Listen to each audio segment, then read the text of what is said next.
여기 사람이 있어! 한겨울 살얼음이 여는 밤 깊은 숲속에서 동생의 비명 같은 외침이 터졌습니다. 쌍둥이 형제의 낡은 손전등 불빛 아래로 사람의 형체가 드러났어요. 형아! 할머니가 숨을 안 쉬는 것 같아! 동생이 울먹거리는 목소리로 말했어요. 형은 곧바로 자기 목도리를 풀어 할머니의 목에 감아주며 말했습니다. 바다야, 우리가 할머니를 집까지 모시고 가야 해. 형아, 우리가 어떻게 옮겨? 안 옮기면 할머니 죽어. 이 할머니가 누구인지, 왜 한겨울 산속에 맨발로 버려져 있는 건지 아이들은 아무것도 몰랐습니다. 다만 눈앞에서 사람이 죽어가고 있었고 그걸 모른 척할 수가 없었을 뿐입니다. 오늘도 봄날 인생을 찾아주셔서 감사합니다. 좋아요 한번 눌러주시고 재미있게 들어주세요. 그날 저녁 서울 한복판 서원그룹 본사 회장실에는 은은한 차 향이 퍼지고 있었습니다. 명설아 회장은 넓은 가죽 의자에 등을 기대고 앉아 맞은편에 강문석 전무가 건네는 찻잔을 아무런 의심 없이 받아들었습니다.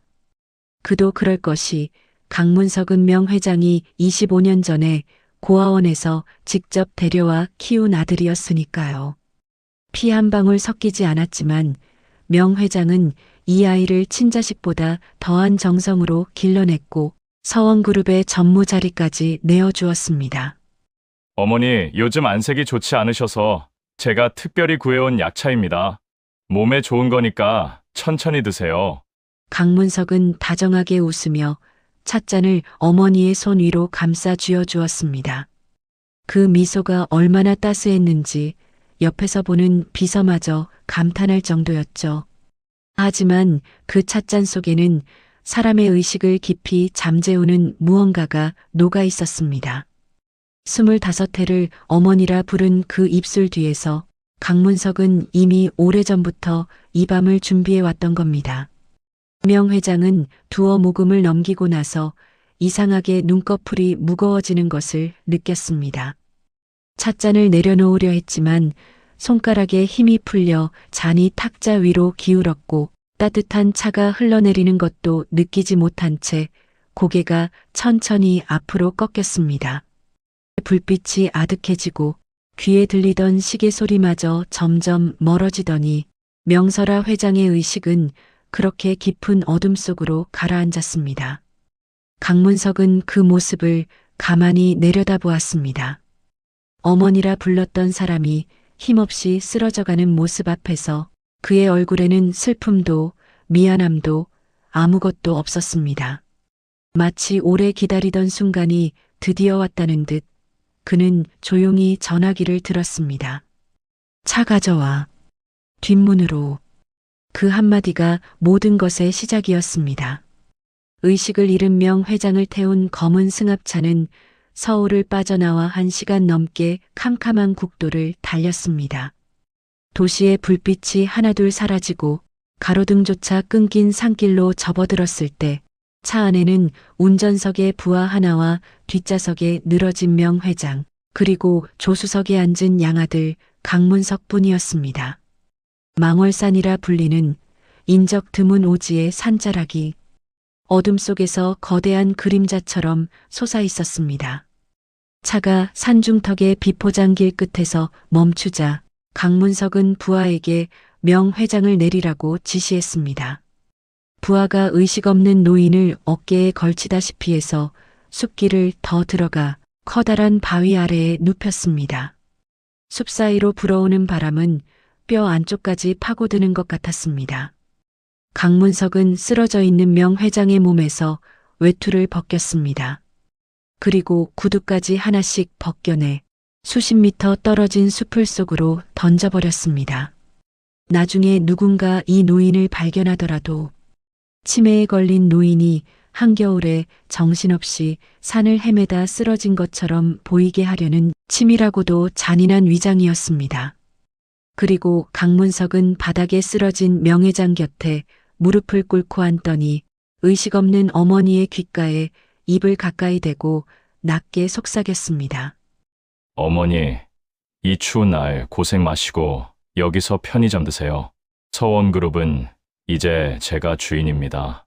고아놈 걷어주시는 애 절대 잊지 않을게요.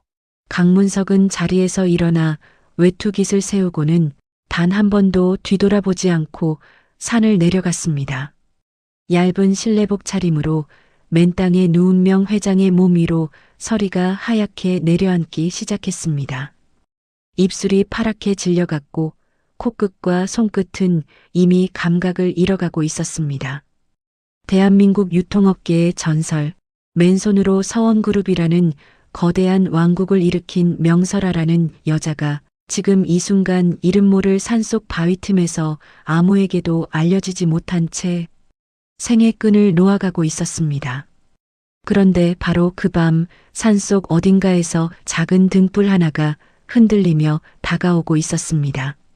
그 두 개의 작은 그림자는 11살 쌍둥이 형제 하늘이와 바다였습니다.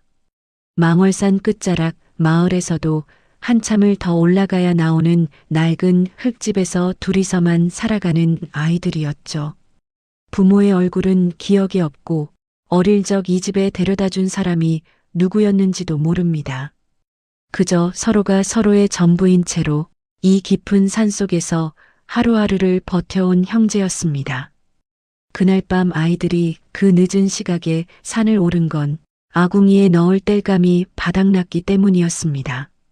낮에 구해둔 나뭇가지가 생각보다 빨리 타버렸고 이대로 밤을 보내면 흙집 안의 온기가 새벽녘이면 완전히 사라질 터였습니다. 형 하늘이가 낡은 손전등을 들고 앞서 걷고 동생 바다가 빈 지게를 지고 뒤를 따랐습니다. 그런데 큰 바위를 돌아선 순간 하늘이의 발이 멈추었습니다. 바위 틈에 기대어 쓰러져 있는 누군가. 얇은 옷 위로 서리가 하얗게 내려앉아 언뜻 보면 돌 위에 쌓인 눈더미 같기도 했습니다.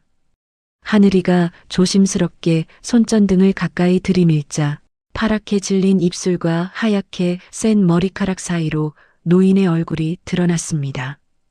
바다가 형의 팔을 움켜쥐며 떨리는 목소리로 말했습니다. 형아, 할머니가 숨을 안 쉬는 것 같아. 하늘이는 손전등을 바닥에 내려놓고 할머니의 코앞에 손등을 갖다 대보았습니다. 아주 희미하게 정말 느끼기 어려울 만큼 가느다란 숨결이 손등 위로 스쳤습니다. 살아있었습니다. 하지만 그 숨이 언제 끊어져도 이상하지 않을 만큼 온몸이 얼음장처럼 굳어가고 있었습니다. 11살짜리 아이가 할 수 있는 일은 많지 않았습니다. 하지만 하늘이는 울거나 당황하는 대신 자기 목에 감고 있던 낡은 목도리를 풀어 할머니의 목에 돌돌 감아주었습니다. 해진 데가 여러 군데인 세상에서 가장 초라한 목도리였지만 그 순간 그것은 아이가 가진 가장 따뜻한 전부였습니다. 바다야, 지게 여기 놔. 우리가 할머니를 집까지 데려가야 해. 형아, 할머니가 너무 크잖아. 우리가 어떻게 옮겨? 안 옮기면 할머니 죽어. 방법은 생각하면서 가는 거야. 형제는 지게를 바닥에 뉘이고 있는 힘을 다해 할머니의 몸을 지게 위로 끌어올렸습니다. 70평생을 살아온 어른의 몸은 아이들에게 감당하기 버거운 무게였지만 하늘이가 지게의 앞쪽 끈을 어깨에 걸고 바다가 뒤에서 밀었습니다. 한 발짝 내딛고 멈추고 다시 한 발짝 내딛고 미끄러지고 평소 같으면 반 시간이면 충분한 산길을 그날 밤 아이들은 2시간 넘게 걸어 내려왔습니다. 흙집 문을 발로 차고 들어서는 순간 하늘이의 다리가 풀려 그대로 마루에 주저앉았습니다. 바다도 헐떡이며 쓰러지듯 앉았지만 아이들은 쉴 틈도 없이 다시 일어났습니다. 아궁이에 불부터 살려야 했으니까요. 바다가 부엌 한쪽에 비상용으로 남겨둔 마지막 장작 서너 개비를 가져와 겨우 불을 붙였습니다. 불길이 살아나며 흙벽에 붉은 빛이 퍼졌고 아궁이 위 구들장이 서서히 열기를 머금기 시작했습니다. 아이들은 할머니를 아랫목으로 옮겼습니다.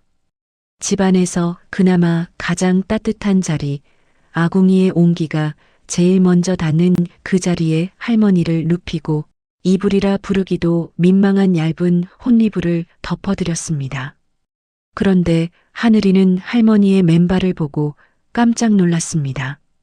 발가락 끝이 하얗게 변해 있었던 겁니다. 동상이 시작되고 있었습니다. 이대로 두면 발가락을 잃을 수도 있다는 걸 산에서 자란 아이는 본능적으로 알고 있었습니다. 바다야, 가마솥에 물 데워. 뜨겁지 않게, 미지근하게.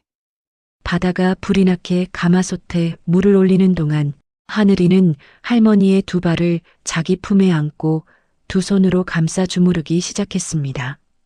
감각이 없는 듯 축 늘어진 발을 조심스럽게 그러나 쉬지 않고 문질렀습니다.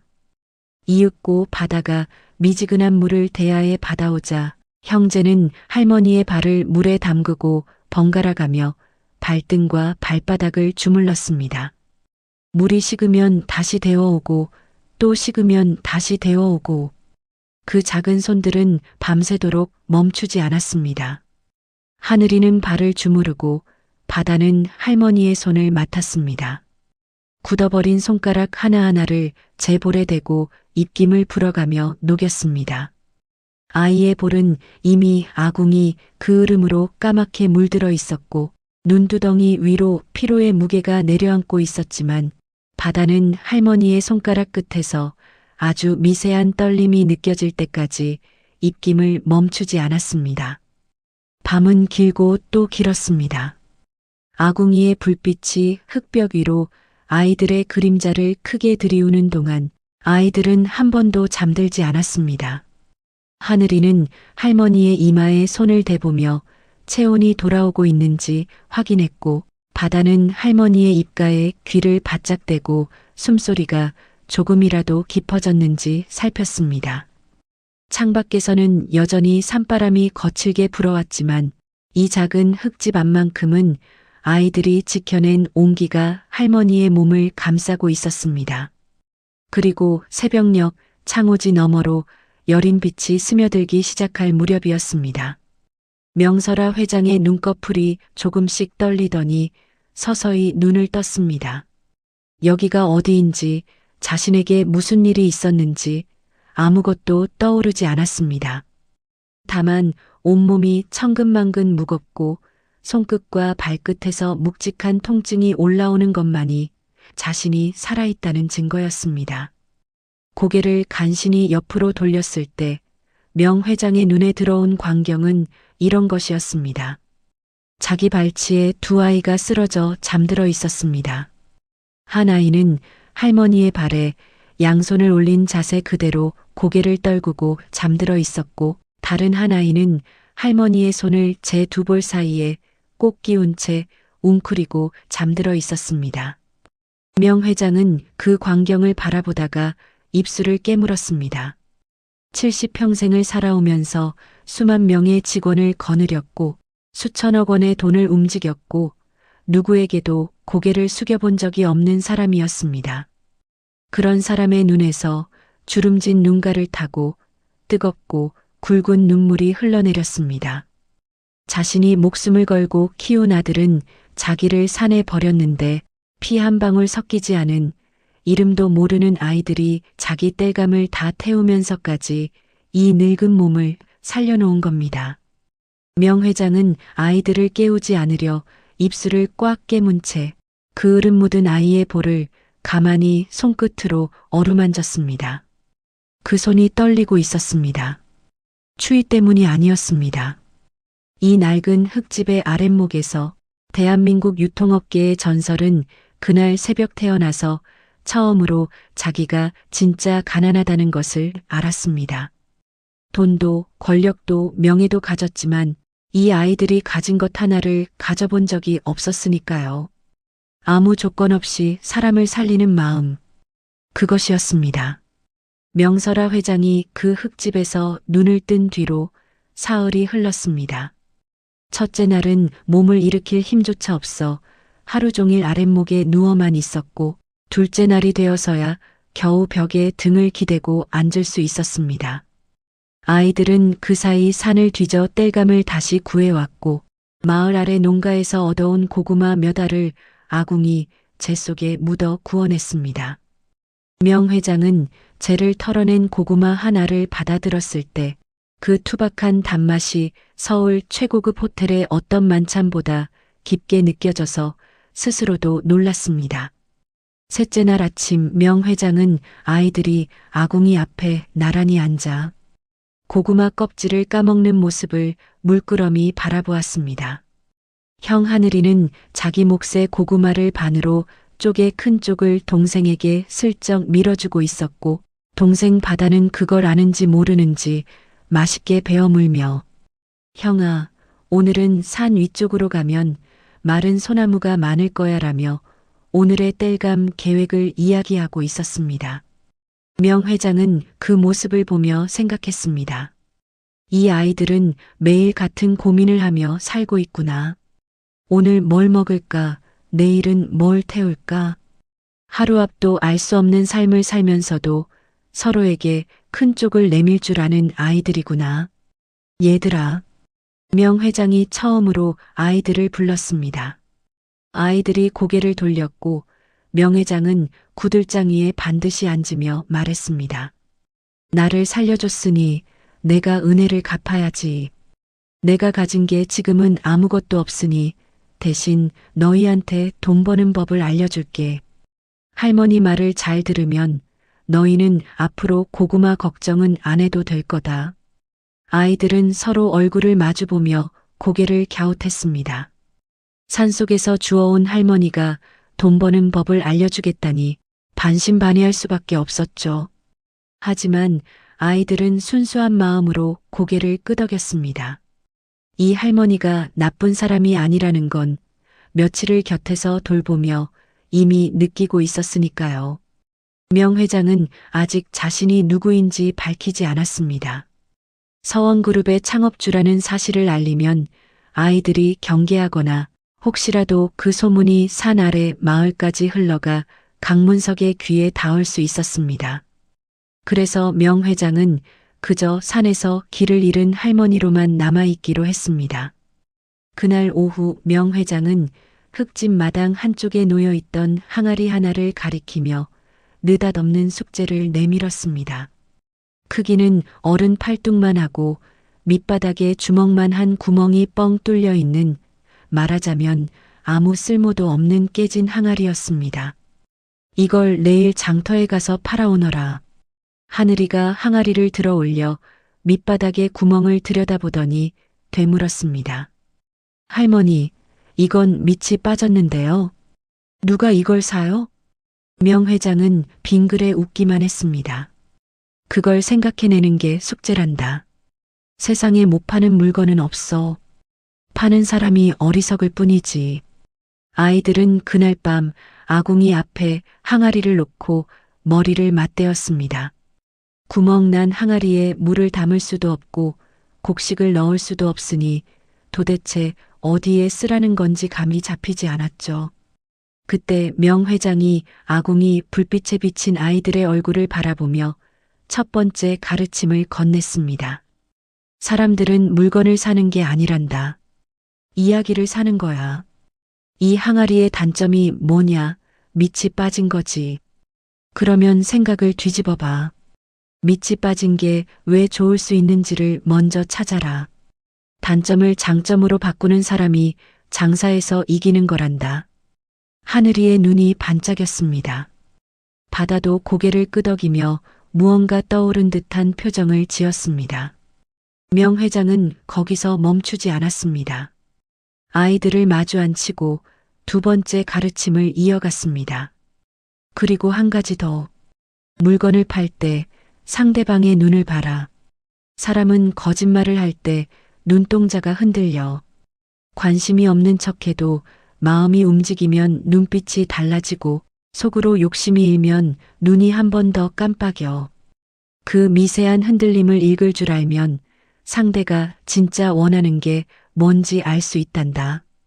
이것이 바로 명설아 회장이 30년 동안 장사꾼의 전쟁터에서 체득한 돈으로도 살 수 없는 비법이었습니다. 단점을 장점으로 바꾸는 화술, 그리고 상대의 마음속 욕망을 읽는 법.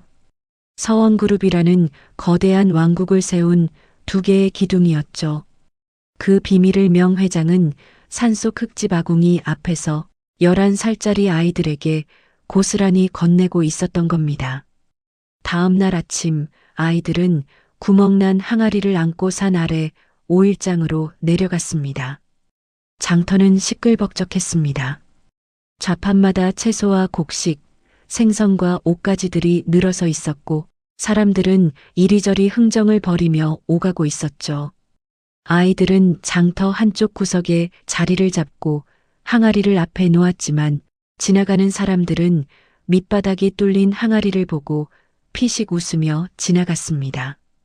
야, 저거 밑 빠진 항아리잖아. 저걸 뭐에 쓰게? 수군거리는 소리가 들려왔지만 하늘이는 당황하지 않았습니다.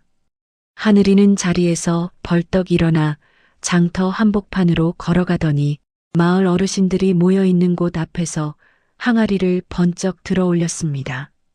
그리고 해맑은 얼굴로 또랑또랑한 목소리를 울렸습니다. 어르신들, 이 항아리 좀 보세요. 밑이 뻥 뚫려 있죠? 보통 항아리는 밑이 막혀 있으니까 복이 들어와도 소리가 안 들리잖아요. 그런데 이 항아리는요, 밑이 뚫려 있어서 복이 들어오는 소리가 더 크게 울려요. 대문 앞에 걸어두시면 좋은 기운이 들어올 때마다 바람이 항아리를 지나면서 소리가 나거든요. 복이 왔는지 안 왔는지 귀로 들을 수 있는 항아리는 세상에 이것뿐입니다. 처음에는 웃던 사람들의 표정이 슬슬 달라졌습니다. 복이 들어오는 소리가 들린다고? 한 할머니가 관심을 보이자 하늘이는 항아리를 기울여 바람이 구멍을 지나가게 만들었습니다. 정말로 윙하는 부드러운 바람 소리가 울렸고 하늘이는 눈을 동그랗게 뜨며 말했습니다. 들리시죠? 이게 복소리입니다. 주위에서 웃음이 터졌지만 그건 비웃음이 아니라 감탄 섞인 웃음이었습니다. 11살짜리 꼬마의 말솜씨에 어른들이 혀를 내두른 거였죠. 결국 항아리는 그 자리에서 팔렸습니다. 뿐만 아니라 하늘이는 마을 사람들에게 집에 가시면 쓸모없는 깨진 항아리 있으시죠? 가져오시면 제가 복항아리로 만들어 드릴게요라며 주문까지 받아냈습니다. 구멍난 항아리 하나에서 시작된 장사가 어느새 작은 사업이 되어가고 있었던 겁니다. 하늘이가 화술로 장터를 사로잡는 동안 바다는 명 회장에게 배운 또 다른 무기를 쓰고 있었습니다. 장터 한쪽에서 아이들에게 산나물을 사겠다며 접근한 상인이 있었습니다. 너그러운 표정으로 아이고 착한 애들이네. 아저씨가 죗값 주고 살게라며 싼값을 불렀는데 바다는 그 상인의 눈을 가만히 들여다보았습니다. 명 회장이 알려준 것, 눈빛의 미세한 흔들림. 상인이 가격을 말하는 순간 눈동자가 왼쪽으로 한번 흔들렸고 입꼬리가 아주 살짝 올라갔습니다. 속으로 쾌재를 부르고 있다는 신호였죠. 바다가 조용히 말했습니다. 아저씨, 우리한테 싸게 사서 비싸게 되팔려는 거죠? 진짜 죗값이면 눈빛이 안 흔들렸을 거예요. 상인의 얼굴이 순간 굳었습니다. 11살짜리 꼬마에게 속마음을 들킨 거였죠. 주위의 장터 사람들이 어이구, 저 꼬마한테 딱 걸렸네 하며 웃었고 결국 상인은 제대로 된 값을 치르고 산나물을 사갔습니다. 해질녘 장터에서 돌아온 아이들이 번 돈을 명 회장 앞에 쏟아놓았을 때 명 회장은 한동안 말이 없었습니다. 구멍 난 항아리를 들고 나간 지 반나절도 안 되어 하늘이는 단점을 장점으로 바꾸는 화술을 완벽하게 실전에 적용했고 바다는 상대의 눈빛을 읽어 거짓을 간파하는 심리전을 써먹었습니다. 오랜 시간 걸려 체득한 비법을 이 아이들은 단 하루 만에 자기 것으로 만들어버린 겁니다. 가르침을 듣고 이해하는 것과 그것을 현장에서 즉시 써먹는 것은 하늘과 땅 차이입니다. 명 회장은 그 차이를 누구보다 잘 알고 있었습니다. 명 회장의 머릿속에서 하나의 그림이 그려지기 시작했습니다. 강문석, 자기를 산에 버리고 서원그룹을 삼킨 양아들. 그자를 무너뜨리려면 증거가 필요하고 그 증거를 손에 넣으려면 호랑이 굴에 들어가야 합니다. 그런데 명 회장 자신은 갈 수가 없습니다. 강문석은 이미 어머니가 죽었다고 믿고 있을 테고 만약 살아있다는 사실이 알려지면 더 확실한 방법으로 입을 막으려 들 테니까요. 대신 갈 수 있는 누군가가 필요했습니다.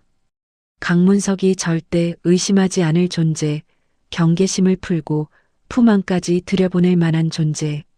명 회장은 고구마를 나눠 먹으며 까르르 웃고 있는 두 아이를 바라보았습니다. 이 아이들이야말로 강문석을 파멸시킬 수 있는 유일한 열쇠라는 확신이 들었습니다. 머리가 비상하고 배운 것을 즉시 실전에 쓸 줄 알며 무엇보다 어른이 절대 경계하지 않는 11살의 얼굴을 가지고 있으니까요. 하지만 명 회장은 서두르지 않았습니다. 아이들에게 가르칠 것이 아직 많았고 무엇보다 이 아이들을 위험에 내모는 일은 완벽한 준비 없이는 해서는 안 되는 일이었습니다. 아궁이에 장작을 하나 더 넣으며 명 회장은 조용히 중얼거렸습니다. 문서가, 내 놈이 이 애미를 산에 버린 건 내 인생 최대의 실수란다.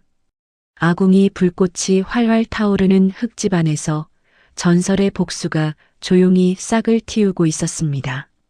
망월산 흙집에서 명 회장과 아이들이 장터 숙제를 하며 조용한 나날을 보내고 있을 무렵 서울에서는 전혀 다른 풍경이 펼쳐지고 있었습니다. 강문석 전무는 명 회장이 실종된 지 열흘째 되는 날 서원그룹 전 임직원 앞에 서서 눈물을 흘리며 말했습니다. 어머니가 최근 치매 증세가 급격히 악화되어 병원 치료를 받고 계셨는데 한밤중에 병실을 빠져나간 뒤로 행방이 묘연하다고요. 경찰에 실종 신고를 했고 전국에 수배를 올렸으며 서원그룹 차원에서도 사설 수색 인력을 동원하고 있다는 말도 빼놓지 않았습니다.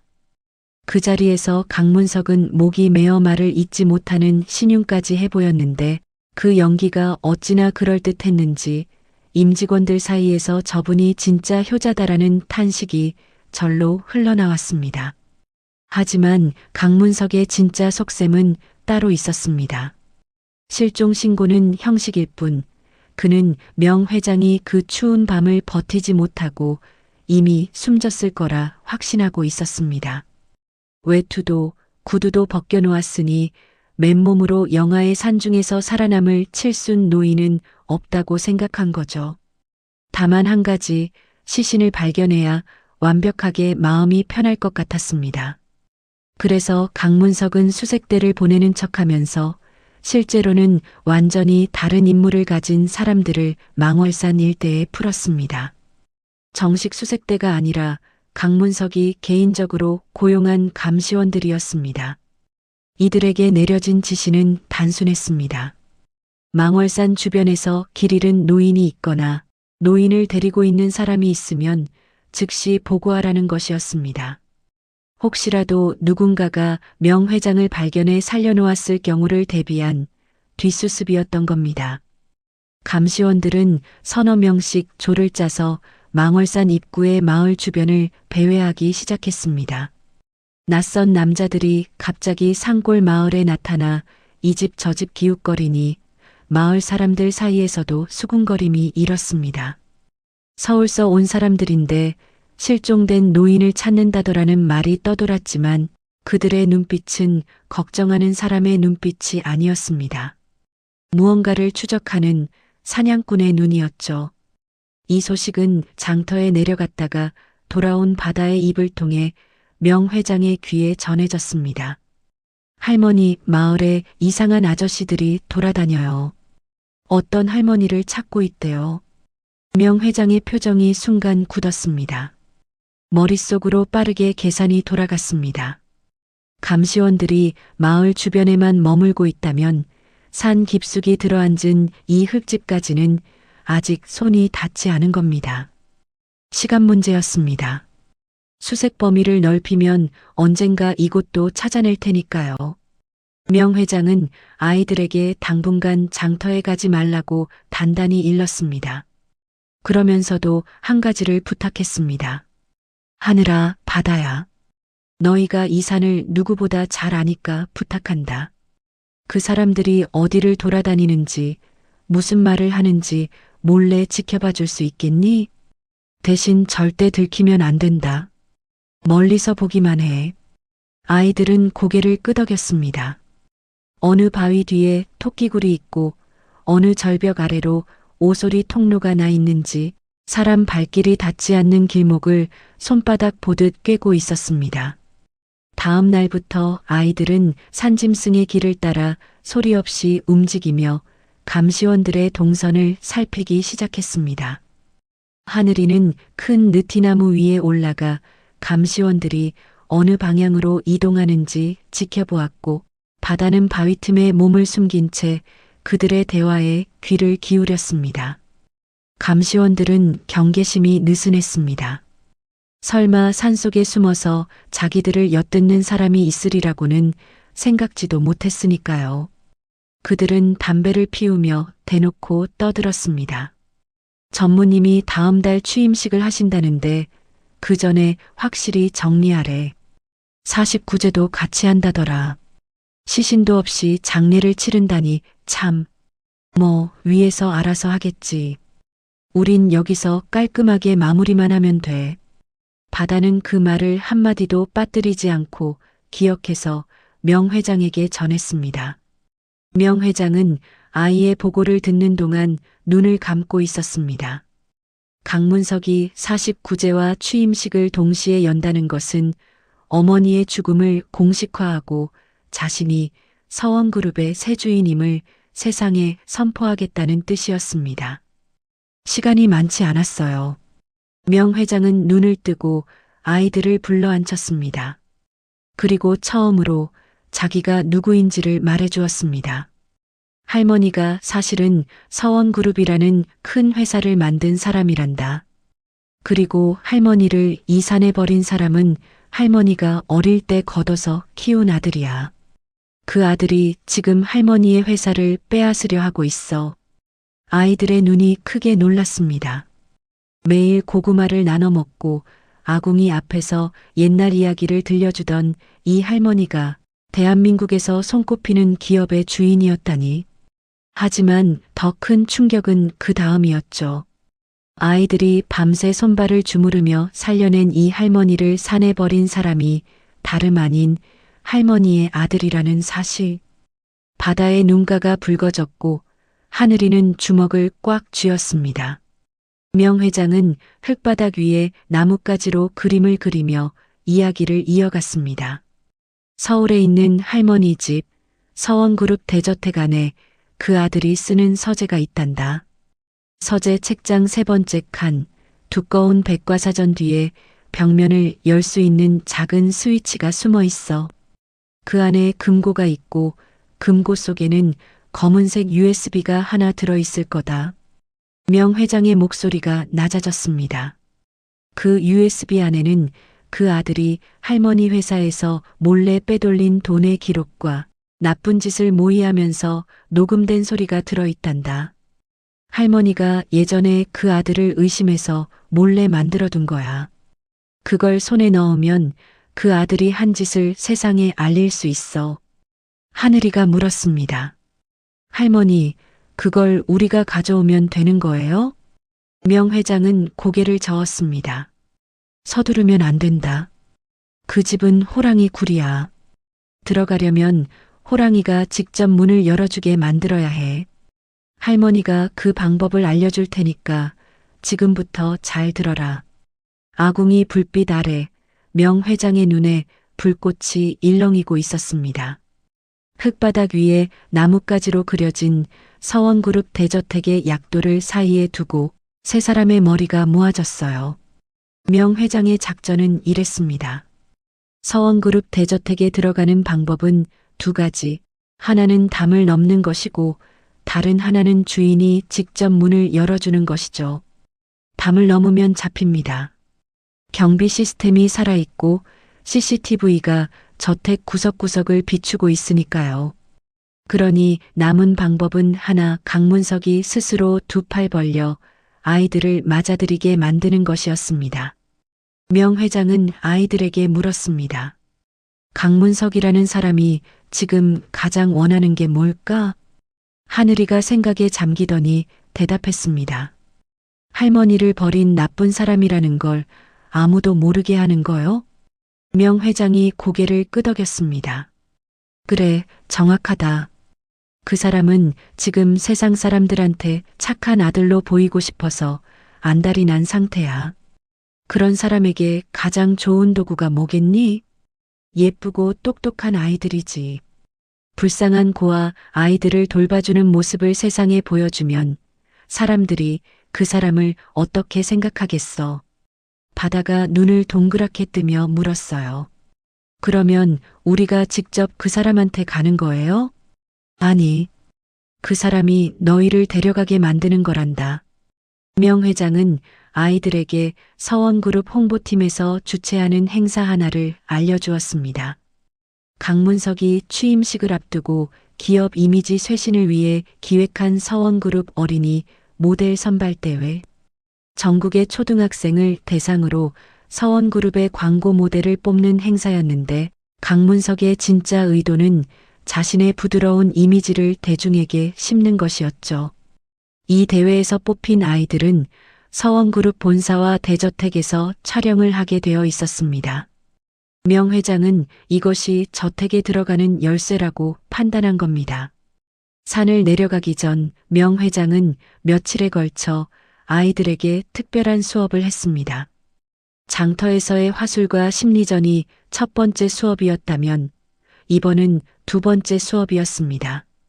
걸음걸이, 인사하는 법, 어른 앞에서 눈을 마주치는 각도, 말할 때 목소리의 높낮이, 웃을 때 입꼬리를 올리는 정도까지.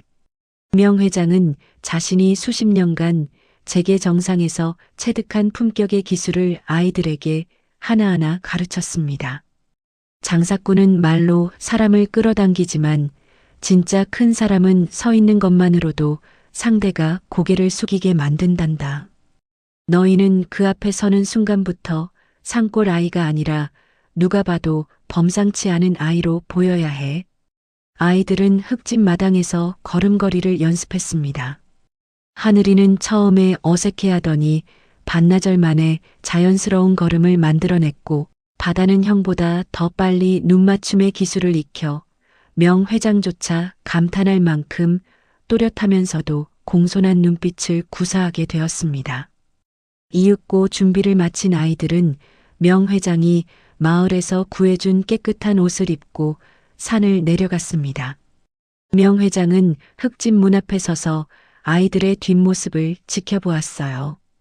저 작은 등이 산모퉁이를 돌아 사라질 때까지 시선을 거두지 못했습니다. 아무리 영리한 아이들이라 해도 11살입니다. 호랑이 굴에 보내는 마음이 편할 리 없었죠. 하지만 명 회장은 알고 있었습니다. 이 아이들이 아니면 강문석의 아성에 닿을 수 있는 사람은 이 세상에 없다는 것을.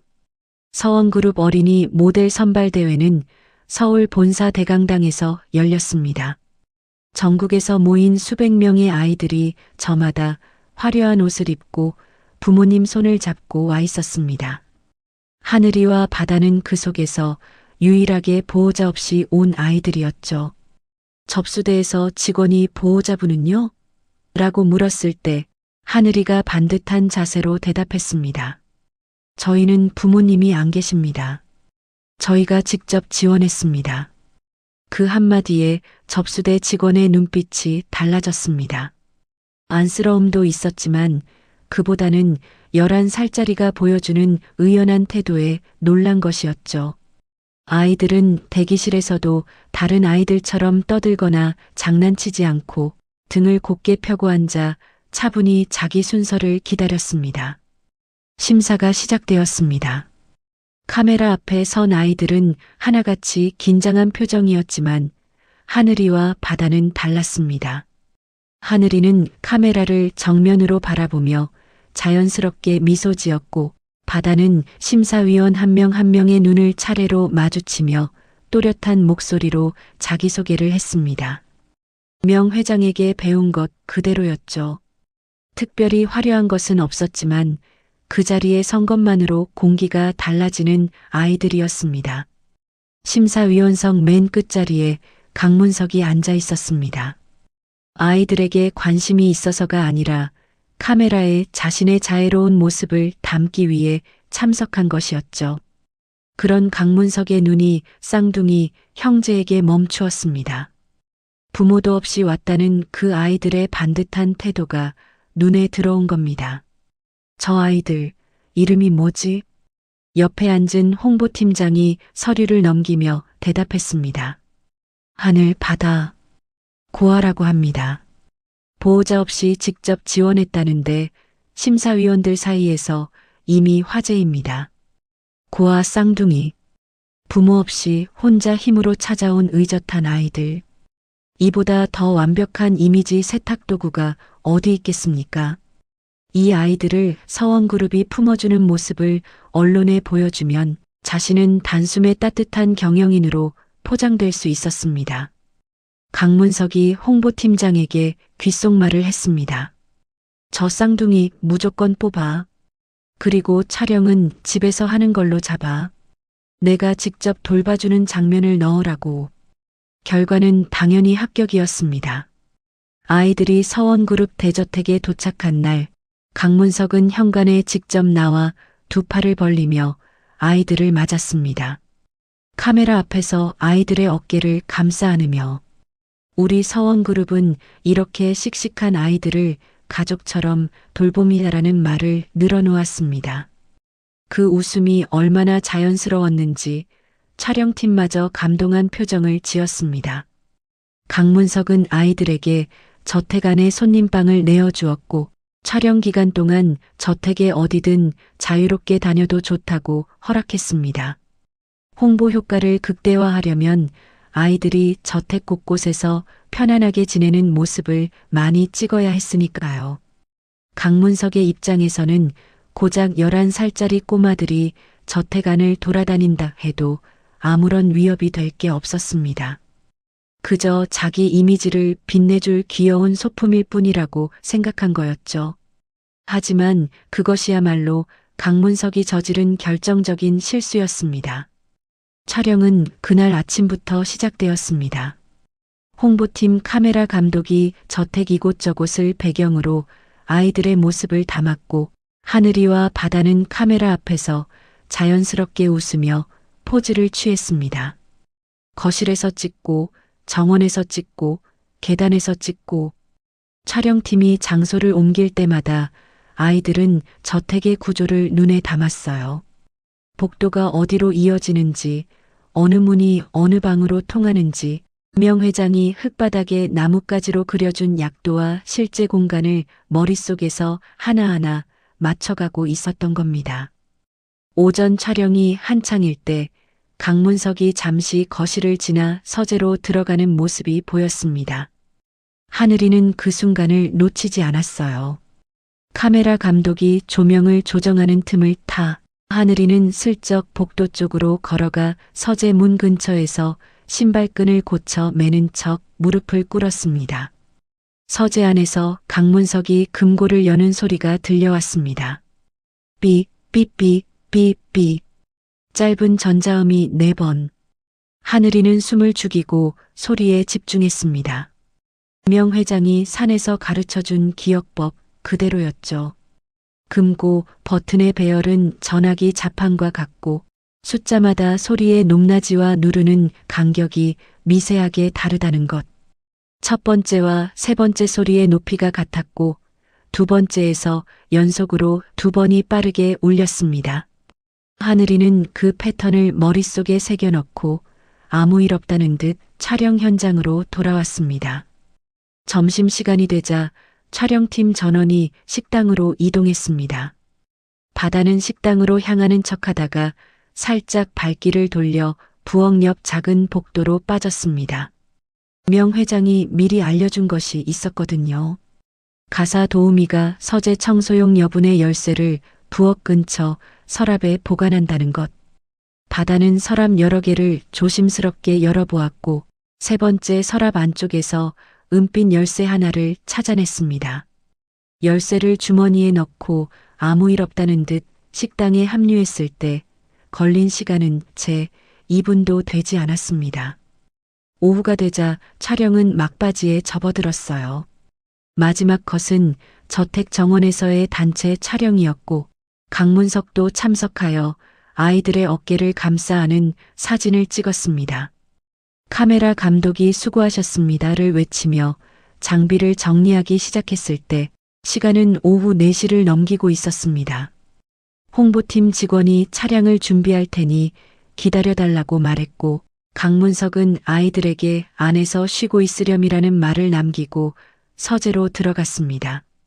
아이들에게 주어진 시간은 길지 않았습니다. 하늘이와 바다는 눈빛을 교환했습니다. 강문석이 서재에 들어간 것을 확인한 뒤 아이들은 화장실에 간다는 핑계로 자리를 떴어요. 복도를 돌아 서재 반대편 끝에 있는 화장실 앞을 지나치고 2층 계단을 올라갔습니다. 명 회장이 알려준 비밀 통로의 입구가 2층 복도 끝에 있었기 때문이었어요. 하지만 아이들은 비밀 통로를 쓰지 않았습니다. 강문석이 지금 서재 안에 있으니까요. 대신 아이들이 선택한 건 기다림이었습니다. 2층 복도 끝 창가에 나란히 앉아 아래층에서 서재 문이 열리는 소리가 들릴 때까지 기다리는 것. 하늘이는 창밖을 내다보는 척하며 귀를 세웠고 바다는 복도 계단 쪽을 살피며 혹시 누가 올라오는지 경계했습니다. 10분쯤 지났을까요? 아래층에서 서재 문이 열리는 소리가 들렸고 강문석의 구두 소리가 복도를 지나 멀어졌습니다. 하늘이가 고개를 끄덕이자 바다가 주머니에서 열쇠를 꺼냈습니다. 아이들은 맨발로 계단을 내려갔습니다. 발소리를 죽이기 위해서였죠. 서재 문 앞에 도착한 바다가 열쇠를 꽂아 돌리자 찰칵 소리와 함께 문이 열렸습니다. 아이들은 어둠 속으로 미끄러지듯 들어갔습니다. 서재 안은 고급 가죽과 오래된 종이 냄새가 뒤섞여 있었습니다. 커튼 사이로 스며드는 오후에 남은 햇살이 유일한 빛이었죠.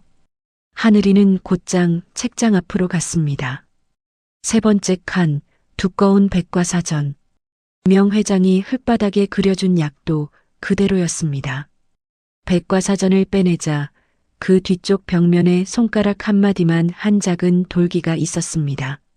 하늘이가 스위치를 누르자 낮은 기계음과 함께 책장 한 칸이 천천히 밀려나면서 그 뒤에 숨겨져 있던 소형 금고가 모습을 드러냈어요. 지문 인식기와 숫자, 패드가 나란히 붙어 있는 금고. 하지만 명 회장이 미리 알려준 관리자 모드가 있었습니다.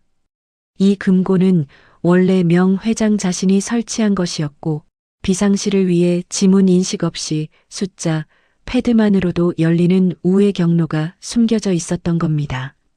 하늘이가 별표 버튼을 3번 누르고 오전에 외워둔 4자리 숫자를 차례로 입력했습니다. 짧은 정적이 흐른 뒤 철컥 하는 소리와 함께 금고 문이 열렸습니다. 바다가 작은 손전등을 비추었더니 금고 안에는 서류 뭉치와 현금 다발, 그리고 구석에 놓인 작은 상자 하나가 있었어요. 하늘이는 상자를 꺼내 열었습니다.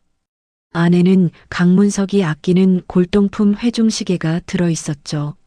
명 회장이 말한 바로 그것이었습니다.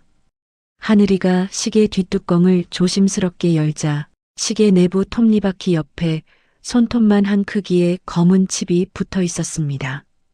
명 회장이 몇 년 전에 시계 수리를 핑계로 몰래 심어둔 녹음 장치. 이 칩 안에는 강문석이 명 회장을 산에 유기하기 전 부하들에게 전화로 지시하던 육성이 고스란히 녹음되어 있었고 지난 10년간 서원그룹에서 빼돌린 수천억 원의 비자금 내역을 통화 중에 언급한 기록까지 담겨 있었던 거죠. 하늘이는 칩을 빼내고 미리 준비해온 똑같은 크기의 모조칩을 그 자리에 붙였습니다. 명 회장이 마을 전파사에서 구할 수 있는 부품으로 아이들에게 직접 만들게 한 것이었죠. 시계 뒷뚜껑을 다시 닫고 상자에 넣어 금고 안올레 자리에 돌려놓았습니다. 금고 문을 닫고 책장을 밀어 제자리로 복귀시키고 백과사전을 다시 꽂았습니다. 모든 것이 원래대로였습니다. 아이들은 서재를 나와 열쇠를 부엌 서랍에 돌려놓고 신발을 다시 신은 뒤 현관 로비로 돌아왔습니다. 홍보팀 직원이 차 준비됐어요. 태워다 줄게라며 손을 흔들고 있었죠. 바로 그때 강문석이 거실 쪽에서 걸어 나오며 아이들에게 말했습니다. 벌써 가니? 다음에 또 놀러 오렴. 카메라는 이미 꺼져 있었지만 강문석의 미소는 여전히 다정했습니다. 아이들이 고개를 숙여 예의 바르게 인사하려는 순간 바다가 고개를 들며 아무렇지 않은 얼굴로 말했습니다. 전무님, 저희 아까 촬영하다가 잠깐 졸았는데 이상한 꿈을 꿨어요. 돌아가신 할머니 유령이 나타나서 저희에게 너무 춥다고 하는 거 있죠? 강문석의 미소가 찰나 멈추었습니다. 유령이라니, 허허. 꿈이 참 신기하구나. 강문석은 웃어넘겼지만 그 웃음 뒤로 눈동자가 아주 미세하게 흔들렸습니다. 바다는 그 흔들림을 놓치지 않았습니다. 명 회장에게 배운 그대로 사람이 불안을 느낄 때 나타나는 눈빛이었죠. 아이들은 홍보팀 차량에 올라탔습니다. 차 문이 닫히고 저택의 철문이 뒤로 멀어질 때까지 아이들은 웃는 얼굴을 유지했습니다. 하지만 저택이 완전히 시야에서 사라진 뒤 바다의 손이 부들부들 떨리기 시작했습니다. 하늘이도 마찬가지였습니다. 아무렇지 않은 척했지만 심장이 터질 것 같았던 겁니다. 하늘이가 동생의 떨리는 손을 잡아주며 속삭였습니다. 다 끝났어, 바다야. 우리가 해냈어. 두 아이가 마주 잡은 손 사이에 손톱만 한 칩 하나가 들려 있었습니다. 강문석의 모든 죄를 증명할 수 있는 작지만 결정적인 무기. 호랑이 굴에 들어가 호랑이가 내준 밥을 먹고 호랑이의 이빨을 빼들고 나온 겁니다. 홍보팀 차량이 서울역 근처에서 아이들을 내려주었습니다. 아이들은 그 길로 망월산행 버스에 올라탔습니다. 할머니가 기다리고 있는 그 흙집을 향해 칩을 꼭 쥔 채 달려갔습니다. 아이들이 망월산 흙집으로 돌아온 날 밤, 명 회장은 아궁이 앞에서 칩을 받아들고 한동안 아무 말도 하지 못했습니다. 손톱만 한 이 작은 조각 안에 자기를 산해버린 아들의 목소리가 담겨 있다는 것. 그리고 그것을 11살짜리 아이들이 호랑이 굴 한복판에서 빼내왔다는 것. 명 회장은 칩을 두 손으로 감싼 채 눈을 감았습니다. 떨리는 것은 손이 아니라 가슴이었습니다. 20년을 넘게 키운 아들에게 배신당한 분노도, 이 아이들이 무사히 돌아왔다는 안도도 전부 한꺼번에 밀려왔으니까요. 한참 뒤에야 명 회장이 입을 열었습니다. 고생했다, 우리 아이들. 이제 마지막 한 판만 남았어. 그날부터 명 회장은 아궁이 앞에 앉아 최후의 작전을 짜기 시작했습니다. 집안의 증거를 터뜨릴 장소와 시간, 그리고 방법. 명 회장은 수십 년간 사업 전쟁터에서 살아남은 사람답게 가장 효과적인 순간을 정확히 알고 있었습니다. 그것은 바로 강문석의 회장 취임식이었습니다. 취임식은 강문석이 세상 앞에서 자신의 승리를 선언하는 자리입니다. 정계, 재계, 언론계 인사들이 한자리에 모이고 카메라가 돌아가고 전국의 생중계까지 될 그 자리. 바로 그 순간에 진실을 터뜨려야 강문석은 도망칠 구멍도 변명할 시간도 없이 무너지게 됩니다. 어둠 속에서 몰래 진실을 흘리는 것이 아니라 가장 환한 무대 위에서 가장 많은 눈이 지켜보는 앞에서 위선의 탈을 벗기는 것. 그것이 명 회장이 선택한 복수의 방식이었습니다. 명 회장은 아이들에게 당부했습니다. 취임식 날 너희가 해야 할 일은 딱 하나란다. 그 자리에 서서 할머니가 가르쳐 준 대로 한마디만 하면 돼. 나머지는 할머니가 다 준비해 놓을게. 명 회장은 산 아래 마을의 공중전화를 이용해 자신이 살아있다는 사실을 유일하게 믿고 맡길 수 있는 사람 한 명에게 연락했습니다. 서원그룹 창업 초기부터 함께한 법무팀의 원로 고문이었죠.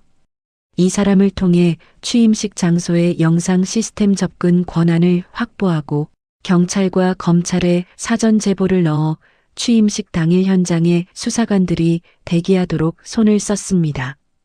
70평생을 재계 정상에서 보낸 사람의 인맥과 판단력이 산속 흙집에서도 여전히 살아 움직이고 있었던 겁니다.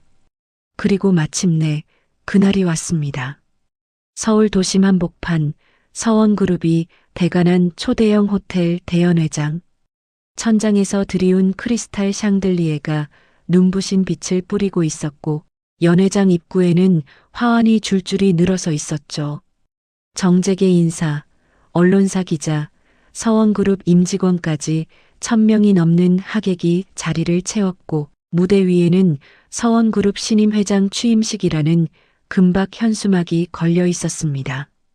강문석은 최고급 맞춤 양복에 은빛 넥타이를 메고 무대 뒤 대기실에서 거울을 들여다보고 있었습니다. 넥타이 매듭을 한 번 더 고쳐 매고 양복깃을 쓸어내리며 만족스러운 눈으로 자기 모습을 비추었습니다. 오늘 이후로 자신은 더 이상 전무가 아닙니다. 대한민국 유통업계의 왕좌에 앉는 거였죠. 거울 속 자기 얼굴이 그 어느 때보다 당당해 보였고 강문석은 가볍게 미소를 지으며 대기실 문을 열었습니다. 연회장에 입장하는 강문석을 향해 박수가 쏟아졌습니다. 강문석은 여유로운 걸음으로 무대 위 연단에 올라섰습니다.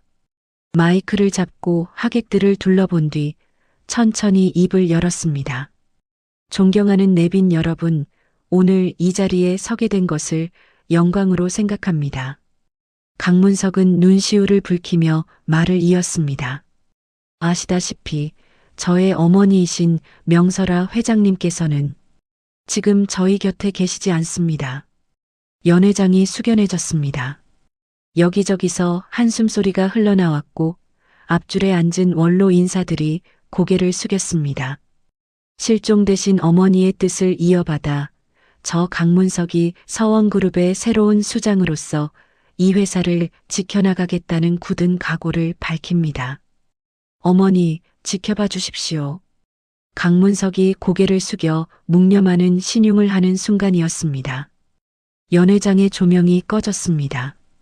샹들리에의 눈부신 빛이 무대를 비추던 스포트라이트가 복도의 보조등까지 모든 빛이 한꺼번에 사라지며 1000명이 넘는 인파가 앉아있는 연회장이 칠흑 같은 어둠에 잠겼습니다. 웅성거리는 소리가 파도처럼 일었고 누군가 정전이야? 라고 외쳤습니다.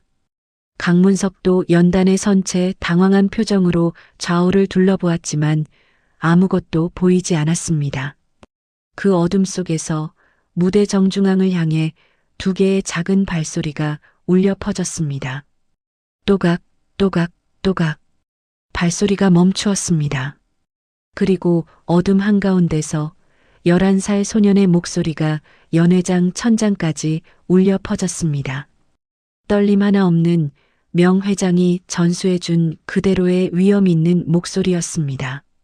강문석 전무님, 할머니께서 보내신 특별한 선물이 도착했습니다. 연회장이 얼어붙었습니다.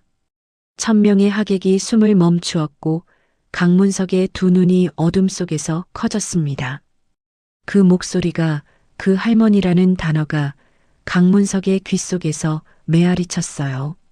자기가 돌봐주겠다며 카메라 앞에서 어깨를 감싸 안았던 그 고아 쌍둥이의 목소리였습니다.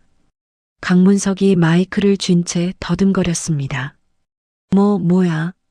조명 당장 켜. 하지만 조명 대신 무대 뒤의 초대형 스크린이 환하게 밝아오며 연회장을 푸른빛으로 물들이기 시작했습니다. 스크린에 문서 하나가 떠올랐습니다. 숫자들이 빼곡한 표였습니다. 날짜, 금액, 이체 경로. 강문석이 지난 10년간 서원그룹에서 빼돌린 수천억 원의 비자금 흐름이 한 줄 한 줄 화면 위로 올라갔습니다. 페이퍼 컴퍼니 이름, 해외 비밀 계좌번호, 이체 승인자의 서명까지 숨기고 또 숨겨왔던 검은 돈의 지도가 1000명의 눈앞에 낱낱이 펼쳐진 겁니다. 앞줄에 앉아있던 재계 원로들의 표정이 먼저 바뀌었습니다. 수십 개의 계좌로 쪼개져 빠져나간 돈의 규모가 얼마나 되는지 그 표 한 장만 봐도 충분히 알 수 있었습니다. 하지만 이것은 시작에 불과했습니다. 비자금 내역이 화면을 채우고 있는 그 위로 음성이 겹쳐 흘러나왔습니다. 마이크로칩에 녹음되어 있던 강문석의 육성이었습니다. 연회장의 최고급 음향 시스템을 타고 울려 퍼지는 그 목소리는 단 한 글자도 놓칠 수 없을 만큼 선명했습니다. 노인네를 망월산으로 옮겨 외투랑 구두는 벗겨서 멀리 버리고 치매 노인이 밤에 돌아다니다 쓰러진 걸로 만들어야 해. 비자금 내역을 보며 술렁이던 하객들의 입이 일제히 다물어졌습니다. 방금 전까지는 돈 문제였습니다. 충격적이긴 하지만 재벌가에서 비자금이 나왔다는 것은 세상이 처음 듣는 이야기가 아니었으니까요. 하지만 지금 스피커에서 흘러나오는 목소리는 차원이 달랐습니다. 자기를 키워준 어머니를 한겨울 산속에 버리라는 지시. 돈이 아니라 사람의 목숨이 걸린 이야기였습니다. 사람들의 얼굴이 놀라움에서 경악으로, 경악에서 분노로 바뀌는데 단 몇 초면 충분했습니다. 녹취는 거기서 끝이 아니었습니다. 이제야 속이 시원하네.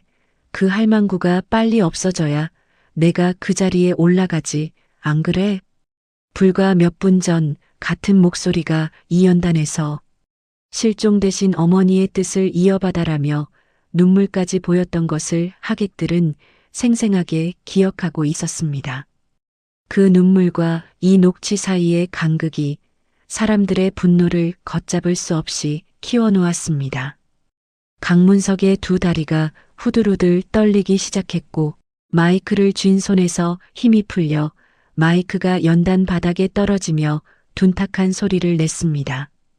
1000명의 눈이 자기를 향해 있었고 스피커에서는 자기 목소리가 반복 재생되고 있었으며 스크린에는 자기가 빼돌린 돈의 내역이 빼곡하게 떠 있었습니다. 가장 화려한 무대가 가장 참혹한 심판대가 되어버린 겁니다. 바로 그때 연회장 정문이 활짝 열렸습니다.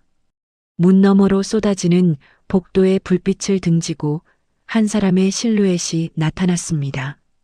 화려한 검은색 모피 코트에 은빛 지팡이를 짚고 한 걸음 한 걸음 연회장 안으로 들어오는 그 걸음걸이는 느리지만 흔들림이 없었습니다.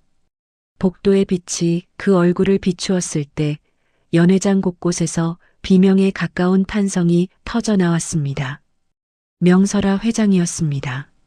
죽은 줄 알았던, 아니 강문석이 죽였다고 믿었던 서원그룹의 창업주가 살아서 돌아온 겁니다.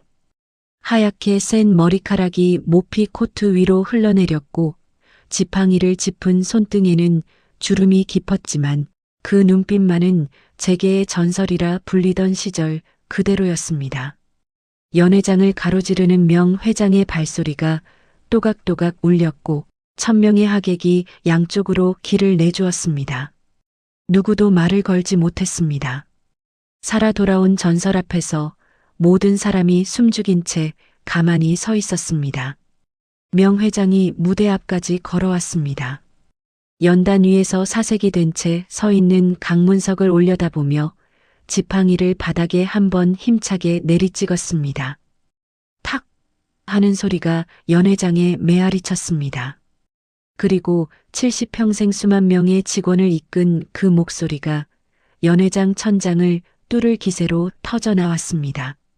내 이놈 문서가 내가 죽어 내 놈 세상을 만들 줄 알았더냐. 강문석의 입술이 파르르 떨리며 어머니라는 말이 간신히 새어나왔지만 명 회장은 한치의 자비도 없이 말을 이었습니다. 내가 네 놈을 걷어들여 20년 넘게 밥을 먹이고 내 등에 업고 내 자리까지 내어주며 키웠더니 이 애미를 한겨울 산에 갖다 버린 게 네 놈의 효도냐. 명 회장이 무대 옆에 서 있는 하늘이와 바다를 손으로 가리켰습니다. 이 아이들이 한겨울 산속에서 이 늙은 몸을 업어다 살려냈어. 네 놈이 버린 애미를 피 한 방울 섞이지 않은 11살짜리 아이들이 살려놓은 거다. 이 천하의 몹쓸 놈아. 연회장이 무너질 듯한 웅성거림으로 가득 찼습니다. 강문석은 연단에서 비틀거리며 내려왔습니다. 눈동자가 미친 듯이 흔들리고 있었고 이마에는 식은 땀이 줄줄 흘러내렸습니다. 살아있을 리 없다고 확신했던 어머니가 눈앞에 서 있고 자기 목소리가 연회장에 울려 퍼지고 있는 이 상황이 현실인지 악몽인지 분간이 되지 않는 표정이었습니다. 강문석은 무대 옆 비상구를 향해 뛰기 시작했습니다. 살겠다는 본능 하나로 출구를 향해 내달렸습니다. 하지만 비상구 문이 열리는 순간 강문석의 발이 멈추었습니다. 문 너머에 검은 정장을 입은 사람들이 줄지어 서 있었습니다. 경찰과 검찰 수사관들이었습니다. 하늘이와 바다가 증거를 확보한 직후 명 회장의 법무 고문을 통해 사전에 수사기관의 칩의 사본과 비자금 내역이 전달되어 있었고 수사관들은 취임식이 시작되기 1시간 전부터 연 회장의 모든 출구에 배치되어 있었던 겁니다. 강문석이 뒤를 돌아보았습니다. 연 회장 안에서 1000명의 시선이 자기를 향해 있었고 스피커에서는 자기 목소리가 여전히 흘러나오고 있었으며 연 회장 정중앙에는 지팡이를 짚은 어머니가 서 있었습니다. 앞에는 수사관, 뒤에는 1000개의 눈. 도망칠 곳은 이 세상 어디에도 없었습니다. 강문석의 다리에서 힘이 빠졌습니다.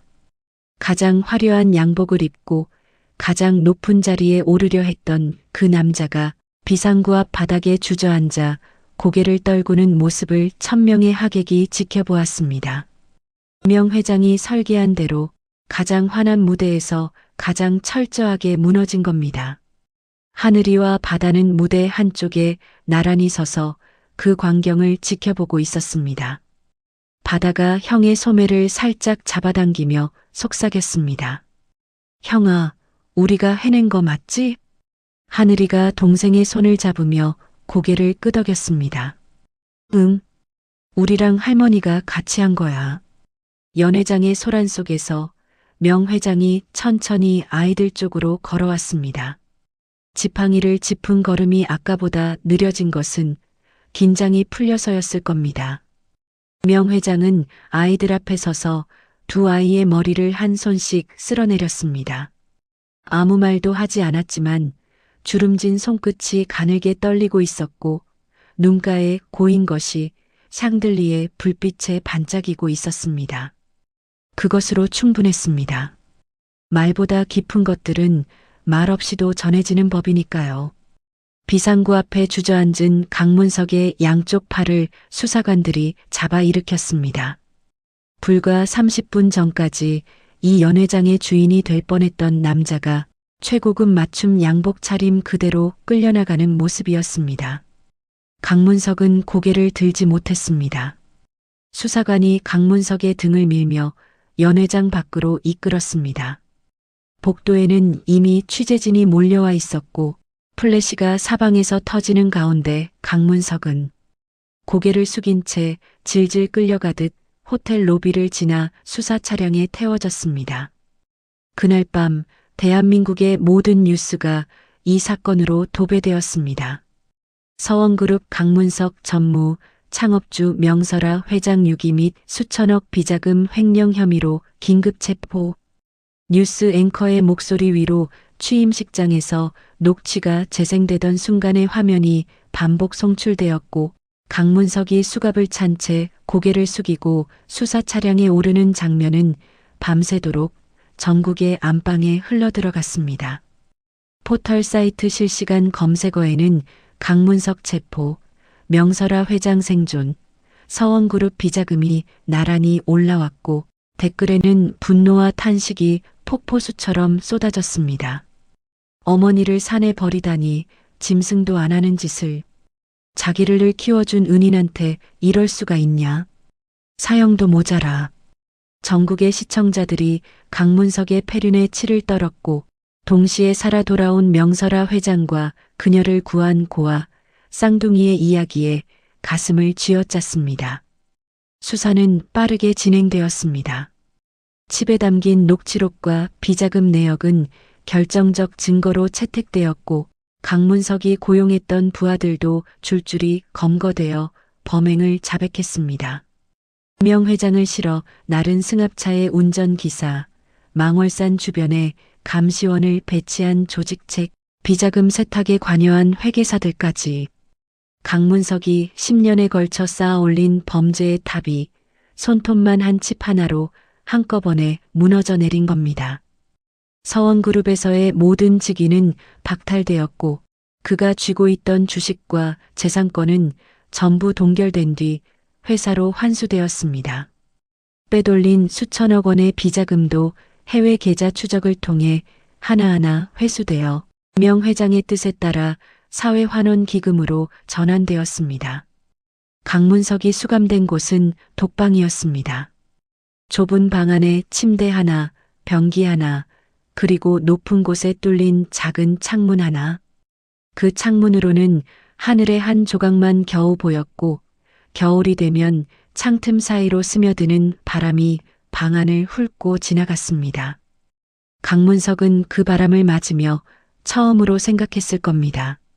그 한겨울밤 망월산 바위 틈에 외투도 구두도 없이 누워있던 어머니가 느꼈을 추위가 이런 것이었을까? 아니, 이것보다 더했을 겁니다. 이 독방에는 그래도 지붕이 있고 벽이 있으니까요. 어머니에게는 그마저도 없었습니다. 강문석의 소식이 뉴스에서 점점 사라져갈 무렵 세상의 관심은 다른 곳으로 옮겨가고 있었습니다. 살아 돌아온 전설, 명설아 회장. 그리고 그 전설을 살려낸 11살 쌍둥이 형제. 사람들은 강문석의 폐륜보다 아이들의 이야기에 더 오래 마음을 두었습니다. 한겨울 산속에서 죽어가는 노인을 업어다 살린 아이들, 이틀치 땔감을 몽땅 태워 할머니를 살려낸 아이들, 호랑이 굴에 들어가 증거를 빼내온 아이들.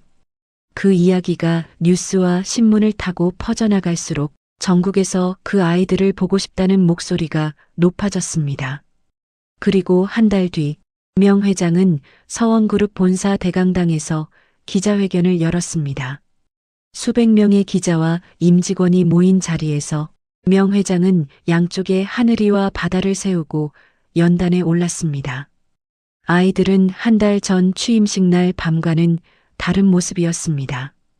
깔끔한 정장을 입고 등을 곧게 펴고 수백 명의 시선 앞에서도 눈 하나 깜짝하지 않는 당당한 자세였습니다. 하지만 자세히 보면 두 아이가 연단 뒤에서 서로의 새끼손가락을 몰래 걸고 있는 것이 보였습니다. 아무리 대담한 아이들이라도 11살은 11살이었으니까요. 명 회장이 마이크 앞에 섰습니다. 카메라 플래시가 일제히 터졌고 명 회장은 잠시 하객들을 둘러본 뒤 입을 열었습니다. 오늘 이 자리에서 두 가지를 말씀드리겠습니다. 연 회장이 조용해졌습니다. 첫째, 이 아이들 하늘이와 바다를 오늘부로 저 명설아의 정식 손자로 입적합니다. 웅성거림이 일었습니다. 명 회장이 손을 들어 조용히 시키고는 말을 이었습니다. 둘째, 이 아이들을 서원그룹의 차세대 후계자로 공표합니다. 제가 이 아이들에게 제가 아는 모든 것을 가르칠 것이며 때가 되면 이 아이들이 서원그룹을 이끌어갈 것입니다. 기자석이 술렁였습니다. 고아 출신의 11살 쌍둥이가 대한민국 유통업계 최대 기업의 후계자가 된다니. 그 자체로 뉴스였고 그 자체로 드라마였습니다. 기자 한 명이 손을 들어 물었습니다. 회장님, 혈연관계도 없는 아이들을 후계자로 세우시는 이유가 무엇입니까? 명 회장이 빙그레 웃었습니다. 그리고 하늘이와 바다를 번갈아 바라보며 대답했습니다. 내가 25년을 키운 아이에게 배운 것은 배신이었습니다. 하지만 단 하룻밤을 함께한 이 아이들에게 배운 것은 사람이 사람을 살리는 마음이 뭔지였어요.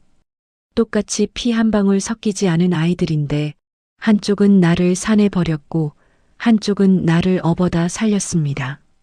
서원그룹에 필요한 건 똑똑한 머리가 아니라 사람을 살릴 줄 아는 가슴입니다. 이 아이들은 그 가슴을 가지고 태어난 아이들이에요. 카메라 플래시가 폭풍처럼 터졌고 기자들의 펜이 바쁘게 움직였습니다. 하지만 그 순간 사람들의 눈길을 가장 오래 잡아둔 것은 명 회장의 대답이 아니었습니다. 명 회장이 말을 마치자 하늘이와 바다가 양쪽에서 동시에 명 회장의 손을 잡았습니다. 아무도 시키지 않았는데 아이들이 먼저 할머니의 주름진 손을 꼭 쥔 겁니다. 명 회장이 고개를 숙여 아이들을 바라보았고 아이들이 고개를 들어 할머니를 올려다보았습니다. 그 장면을 찍은 사진이 다음날 전국 모든 신문의 일면을 장식했습니다. 기사 제목은 제각각이었지만 사진 속 세 사람의 표정은 하나같이 같은 이야기를 하고 있었습니다. 피보다 진한 것이 있다는 것, 돈보다 따뜻한 것이 있다는 것, 이 세 사람이 그 증거라는 것. 강문석이 체포되고 세상의 소란이 조금씩 가라앉은 뒤에도 세 사람의 일상은 크게 달라지지 않았습니다. 물론 겉으로 보면 모든 것이 바뀌었죠. 하늘이와 바다는 망월산 흙집을 떠나 서울의 서원그룹 대저택에서 살게 되었고 난생 처음 자기 이름이 적힌 방을 갖게 되었습니다.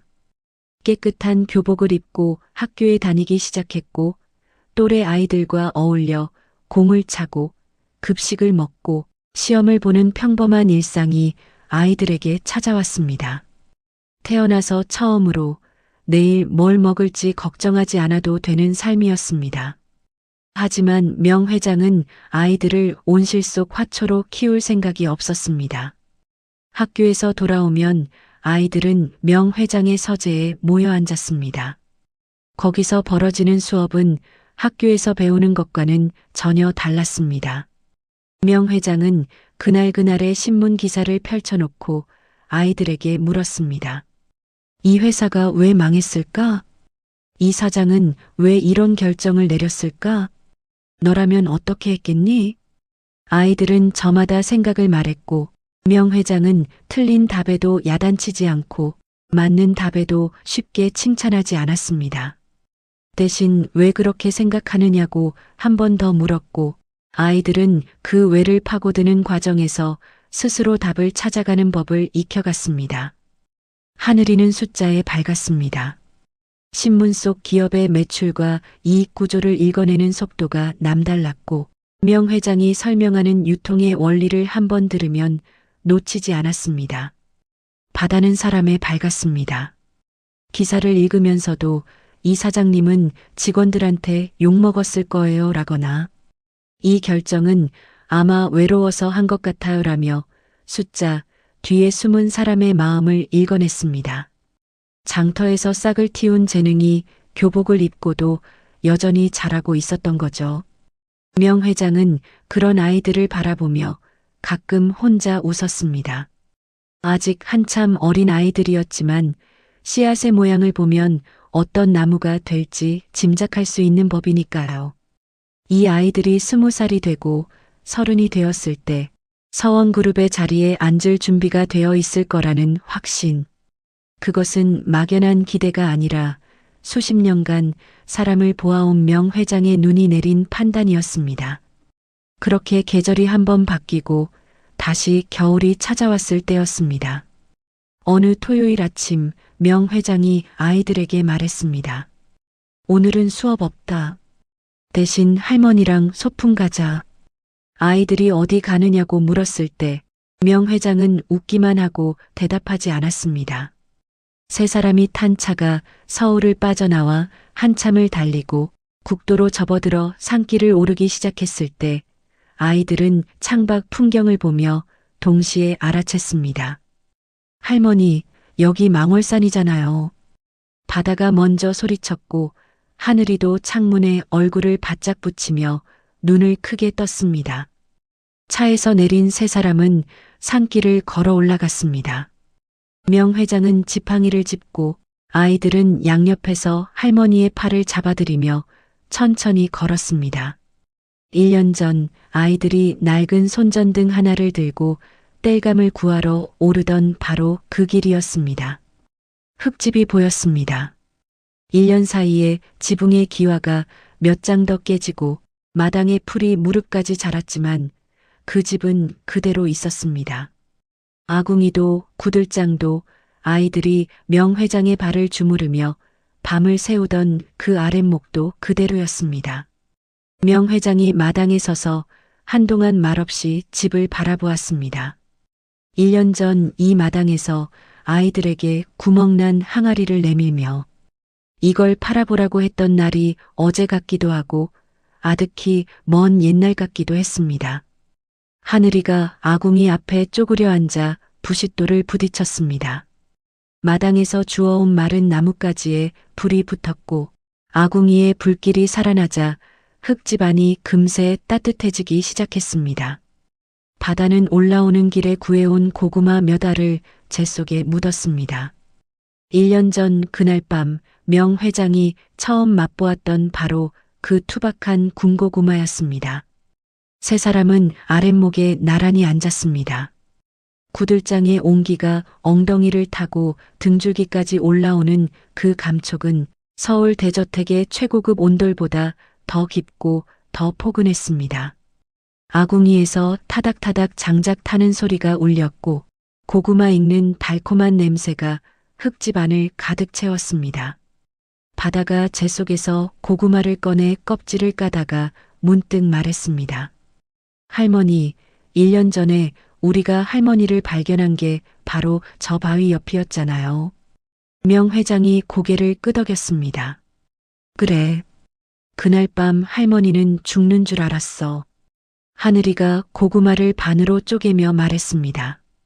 근데 할머니, 그날 밤이 없었으면 우리는 할머니를 못 만났잖아요. 명 회장의 손이 멈추었습니다. 고구마를 쥔 주름진 손이 가만히 떨렸습니다. 그랬습니다. 강문석이 자기를 버리지 않았더라면, 그 한겨울 밤 망월산에 쓰러지지 않았더라면 이 아이들을 만나지 못했을 겁니다. 인생에서 가장 잔인한 밤이 인생에서 가장 소중한 만남을 데려온 겁니다. 죽음의 문턱이 사실은 삶의 문턱이었던 거죠. 명 회장은 고구마를 크게 한 입 베어 물고 아이들을 번갈아 바라보며 말했습니다. 얘들아, 할머니가 살면서 배운 게 하나 있단다. 장사는 머리로 하지만 사람 농사는 가슴으로 짓는 거야. 머리로 지은 농사는 돈이 되지만 가슴으로 지은 농사는 사람이 되거든. 할머니는 평생 머리로만 농사를 지었어. 그래서 돈은 벌었는데 사람은 잃었지. 명 회장이 하늘이의 머리를 한 번, 바다의 머리를 한 번 쓸어내리며 말을 이었습니다. 근데 너희가 할머니한테 가르쳐줬어. 가슴으로 짓는 농사가 뭔지. 마지막 남은 땔감을 다 태워서 모르는 할머니를 살리는 게 아무나 할 수 있는 일이 아니야. 너희가 내 진짜 손자들이다. 바다가 고구마를 먹다 말고 코를 훌쩍였습니다. 하늘이도 입술을 깨물며 고개를 숙였지만 금방 고개를 들어 환하게 웃었습니다. 할머니, 우리는 할머니가 진짜 할머니예요. 바다가 형 말에 힘차게 고개를 끄덕이며 명 회장의 품으로 파고들었고 하늘이도 반대쪽에서 할머니의 팔에 매달렸습니다. 명 회장이 두 아이를 양팔로 끌어안았습니다. 70평생 수만 명의 직원을 거느렸지만 이렇게 두 팔 가득 안아본 적은 처음이었습니다. 흙집 아궁이에서 마지막 장작이 타들어가며 붉은 불빛을 뿜었고 군고구마의 달콤한 냄새가 열린 문틈 사이로 밖으로 새어나갔습니다. 세 사람의 웃음소리가 그 뒤를 따라 흙집 밖으로 퍼져나갔습니다. 망월산 나무들 사이로 골짜기를 타고 하늘 위로 1년 전 죽음의 바람이 불던 그 산에 지금은 웃음소리가 메아리치고 있었습니다. 핏줄 한 방울 섞이지 않은 할머니와 두 손자가 세상에서 가장 낡은 흙집의 가장 따뜻한 아랫목에서 고구마를 나눠 먹고 있었습니다. 누가 보면 그저 할머니와 손자들의 평범한 소풍이었지만 이 세 사람이 여기까지 오는 데에는 한겨울밤의 죽음과 아궁이의 온기와 장터의 항아리와 호랑이 굴의 모험과 천명 앞에서의 진실이 있었습니다. 그 모든 것을 지나 세 사람은 처음 만난 바로 이 자리로 돌아왔습니다. 처음과 달라진 것이 있다면 이제는 셋이 가족이라는 것, 그것 하나면 충분했습니다. 믿었던 아들에게 버림받은 할머니와 세상에 아무도 없던 두 아이가 가장 추운 밤에 만나 가장 따뜻한 가족이 된 이야기. 사람이 사람을 살리고 그 살린 사람이 다시 자기를 살리는 이야기. 결국 이 세상에서 가장 강한 힘은 돈도 권력도 아니라 아무 조건 없이 사람을 살리는 마음이라는 것을 이 세 사람이 증명해 준 겁니다. 망월산 흙집 아궁이의 불빛은 아직 꺼지지 않았습니다. 아마 오래도록 꺼지지 않을 겁니다. 끝까지 들어주신 시청자 여러분 정말 감사합니다. 오늘의 주인공인 명회장님과 쌍둥이 형제 하늘이와 바다에게 하고 싶은 말씀을 댓글로 남겨주세요. 봄날 인생과 함께 해주신 여러분, 항상 건강하고 행복하시기를 바랄게요.